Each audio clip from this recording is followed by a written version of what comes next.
Hey everyone! Welcome back to my channel. This is Crystal and today we're gonna review another makeup product and this one is from Says Lady. Nasaan na ba yun? The makeup product na i-review ko today is from Says Lady and it's called their Galaxy Highlighter. This one costs 199 pesos. They're very sweet and nice merchandiser of Says Lady gave me a free mirror which is so nice. It's such a beautiful mirror and pinapili niya ako sa dalawang colors. Ito yung napili ko. Meron siyang blue. Ganito rin yung design niya pero this one is the para siyang may pink and yellow and gusto ko yung ano niya. Para siyang ano tawag sa ganito? Para siyang tribal print or like it reminds me of a dream catcher. That's why I like it. Sobrang perfect timing to because naghahanap talaga ako ng pocket mirror. Ito, you guys, sobrang ganda ng mirror niya. Because, meron siya yung normal na mirror, tapos dito yung, it has a magnifying effect. So, yun. I love this mirror so much. Nga, nagpunta ako sa SM Department Store, and I went to the beauty section. Yung Says Lady, yung unang-una kong nakita doon. And yung unang product din na hinawakan ko is itong product na to. And nung sinwatch ko siya, talagang I was mesmerized. Hindi siya yung typical highlighter na para siyang strobe effect. Ito, more on glittery siya. So, pero yung glitter niya very fine. Actually, hindi siya yung sobrang eye-catching from afar. Kasi nga, color, almost like white lang siya. Yung itsura niya. And now, meron pa siyang moon dun sa loob. Pero yung nandun siya sa SM, as in, para na lang siyang flat na na-swatch na many times. So, wala na yung pattern na to. When it's brand new, ayan, may kita nyo pa siya na meron siyang moon and stars. Diba? Ang ganda nung packaging. So, ano lang siya, literally white lang siya na shimmer. And you might think, anong special dito sa product na to? Pero wait until you see the swatch. Actually, mas maganda siya in real life than on video, but I'll try to get close to the camera. Pero, more on, ano talaga siya, more on glitter siya. Yung ganito kasing shimmer, nakikita ko lang to sa mga eyeshadow. Meron kasi akong particular na eyeshadow na gustong-gusto. This one, see? May pagka-similar sila sa texture. Hopefully, you guys can see. Pero this one, nagustuhan ko to kasi ang shimmery talaga nito. Pero, yung nagpapa-shimmer dito is yung white na para siyang shimmer dust. Pero ito, you can see, meron din siyang, may ibang klaseng pigment pa siya na iba pa. Aside from the glitter dust nga na gustong-gusto ko. And the reason why I got this is because para siyang pure ng shimmer dust na gusto ko. So, let's watch this. Parang ayoko sirain yung moon, but there you go. Ito siya. Guys, here is the swatch. Parang nothing special siya, di ba, on my finger. But I will swatch this right here. Sorry, meron akong swatch ng eyeliner. So, I'll swatch it dito na lang sa darker part ng skin ko para mag-pop lalo yung shimmer niya. So, ayun siya. I will try to lower yung lighting. So, makita nyo pa siya ng maayos. But, ganyan siya, guys. Para siyang shimmer dust. And wala siyang base color. Para lang talaga siyang pressed glitter. Super fine. And, I don't know kung anong ingredient ito pero let's see dun sa box. So, meron siyang talc, dimethicone, cross polymer. So, short list lang siya ng ingredients. That's why, meron siyang mica and synthetic fluoride, ano to? Tin oxide, silica. So, wala siya masyadong ibang ingredients. Nagustuhan ko to because para siyang crushed diamonds. Yun yung gusto ko sa kanya. I use this for my cheeks, for my eyes, or even for my body. And sakto to dun sa brush na binili ko from Glad King. Because when I went to SM the other day, or yesterday pala, bumili ako ng brushes. Ito. Tap your brush there. Ganyan yung napipick up using this brush. Diba? Para siyang crushed diamonds. Here we go. Oh my gosh. Wow. Sobrang blinding niya.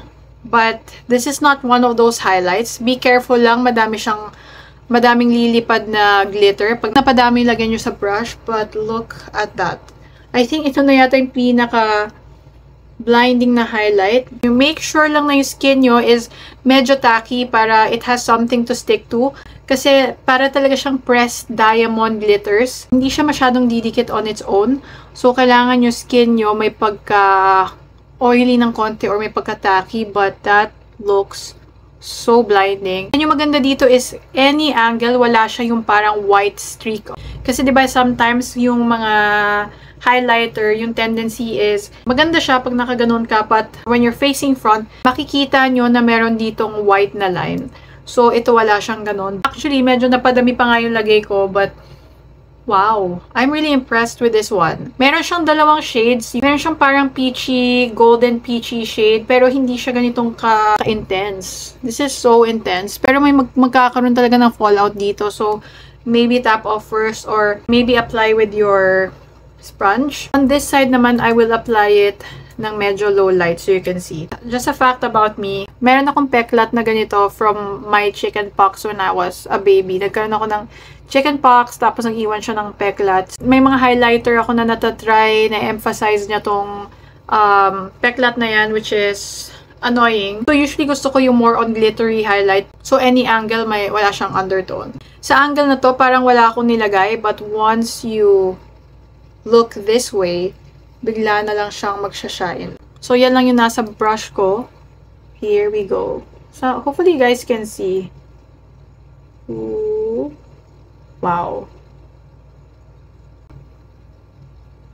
Yan o, pumapasok kasi yung highlight dun sa sa peklat ko. But anyway, okay lang yan. It happens with all highlighters. Totoo nga yung sinabi nila, talaga siyang galaxy highlighter. As in, para siyang maliliit na star sa face mo. Yung best thing about this highlighter is, hindi siya, nag-iiwan ng white line on my face. Kahit nga naparami siya both sides, yung may angle lang siya na nakikita mo, pero it disappears as you move your head. Wow. Pwede rin yung itong ilagay sa body nyo. I will show you. I think it's the perfect powder to put on your body. So, pwede kayong malagay here, diba? For a night out, very highlighty skin out there. So, ayan siya, diba? Tapos may mga lumilipad dito ngayon na mga glitter dust. Feeling ko, I will transform into a Disney princess. If you love glittery highlights without any color undertone, talagang glitter dust lang siya na white, go for this one. Basta, yung perfect description ko dito is like a crushed or powderized diamonds. So, merong mga eyeshadows minsan na meron din ng nung parang dust nito. Tulad nito, I will show you the difference. So, ito yung swatch ko nung Says Lady highlighter. This one naman is an eyeshadow from Feka, I'm not sure. So, when you swatch this one, medyo peachy siya. So, meron na siyang ibang ingredient there. Although, medyo magkamukha sila, pero this one kasi you will see na meron na siyang color payoff. Whereas, this one, talagang glitter dust lang talaga siya. Like diamond dusts. That's why, hindi niya na-color yung face ko in any way. Ano lang talaga siya. Para ka lang nagpatong dito ng diamond shimmers, which I'm actually super loving right now. Ito naman yung packaging niya, hollow sa front, and then sa back niya, ganito lang, sobrang simple lang. I think they could have done better for the back.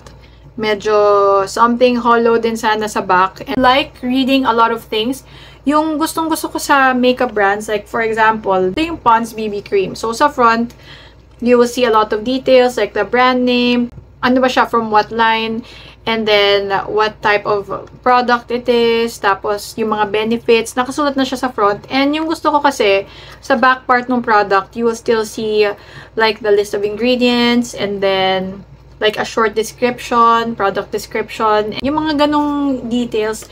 It just adds character to a brand. If you guys know yung isa sa mga favorite kong body wash, pero naubos na, yung Dr. Bronner's Castile Soap, Pure Castile Soap. I really like that one. Sobrang dami nakasulat doon sa bottle nun. Isa yun sa mga favorite things ko about it. But ito, yun lang. Literally, Says Lady Galaxy Highlighter.